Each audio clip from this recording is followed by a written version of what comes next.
Hello friends, welcome back to my channel. আজকে আপনাদের সঙ্গে শেয়ার করব কলকাতার বহু পুরানো এবং ট্র্যাডিশনাল একটা চিকেনের রেসিপি। আজকে বানাবো চিকেন ডাক বাংলো। এটা বানানো হয় খুবই সহজে এবং একদম ঘরোয়া উপকরণ দিয়ে, যেটা হয়তো অনেকেই জানে না। কোন মশলার সাথে কোন মশলা মেলালে একদম ট্র্যাডিশনাল কলকাতা স্টাইলের চিকেন ডাক বাংলোর রেসিপির আসল ফ্লেভার এবং টেস্ট পাওয়া যাবে, তার জন্য কিন্তু ভিডিওটি শেষ পর্যন্ত দেখার অনুরোধ রইল। আর আজকে যদি আপনি আমার চ্যানেলে নতুন হয়ে থাকেন, প্লিজ সাবস্ক্রাইব করে পাশে থেকে যাবেন আরও নতুন নতুন রেসিপি জানার জন্য।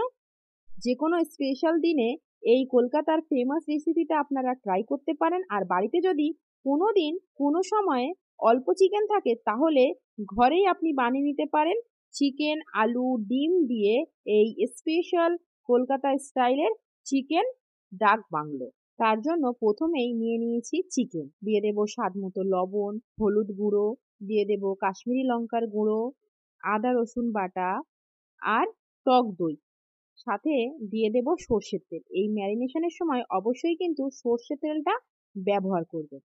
তারপরে ভালো করে মশলার সাথে চিকেনগুলো মাখিয়ে নেব। এবার এই চিকেনটা আধা থেকে 1 ঘন্টা রেস্টে রেখে দেব।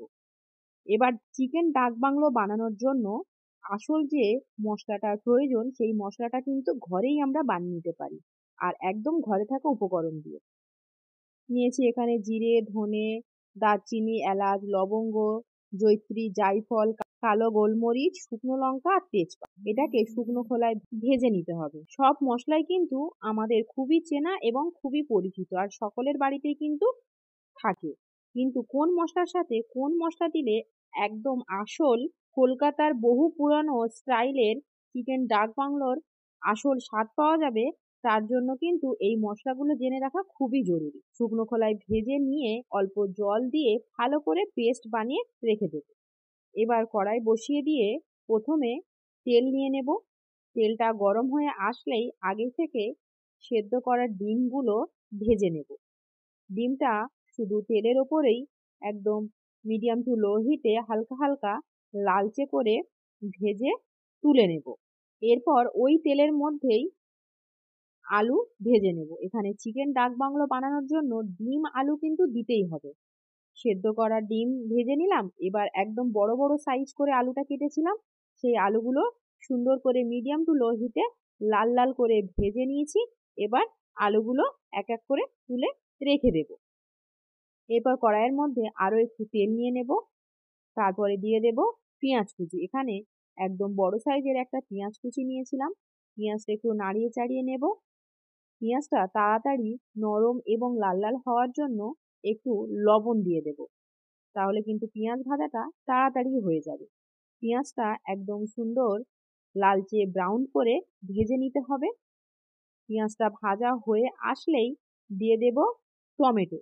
এখানে টমেটোর বীজটা ছাড়িয়ে নিয়েছি, কারণ এখনকার টমেটো একদম দেশি টমেটো হয়, আর বীজ থাকলেই কিন্তু ওটা টক টক লাগে খেতে। সেই জন্য বীজটা ছাড়িয়ে দিয়ে তারপরেই কিন্তু টমেটোটা দিলাম।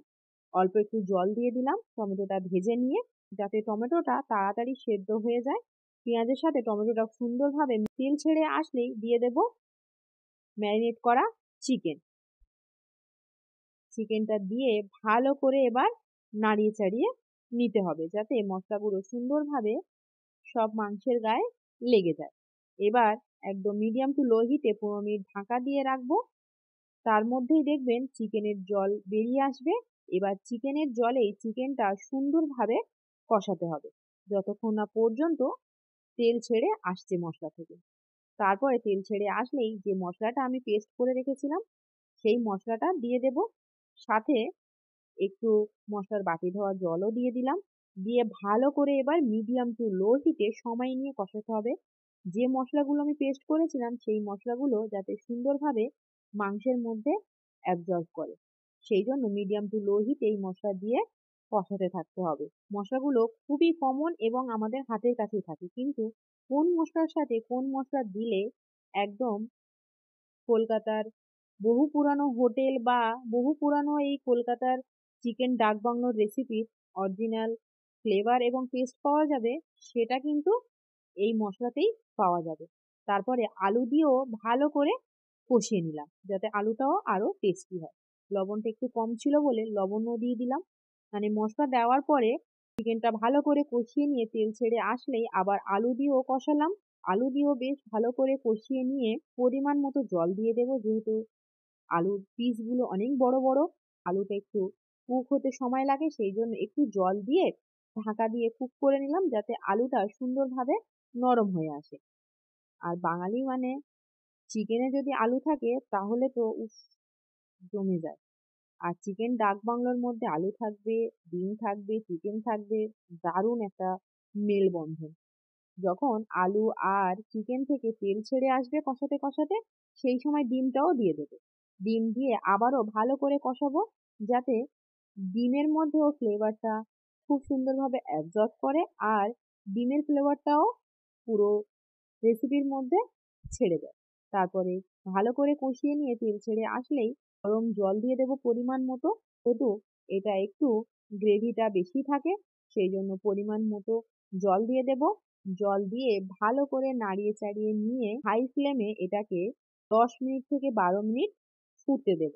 ফুটফুটে উঠলেই গ্যাস অফ করে দিয়ে ওপরে তেল উঠে আসলেই গরম গরম ভাতের সাথে সার্ভ করুন আজকের রেসিপি চিকেন ডাক বাংলো।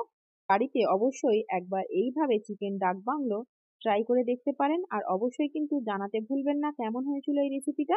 আজকের ভিডিওটি শেষ পর্যন্ত যদি আপনার ভালো লেগে থাকে, প্লিজ ছেড়ে যাওয়ার আগে লাইক এবং শেয়ার করতে ভুলে যাবেন না। সবাই ভালো থাকবেন, সুস্থ থাকবেন। দেখা হচ্ছে আবার একটা নতুন রেসিপির সাথে। আজকে তবে আসি। টাটা।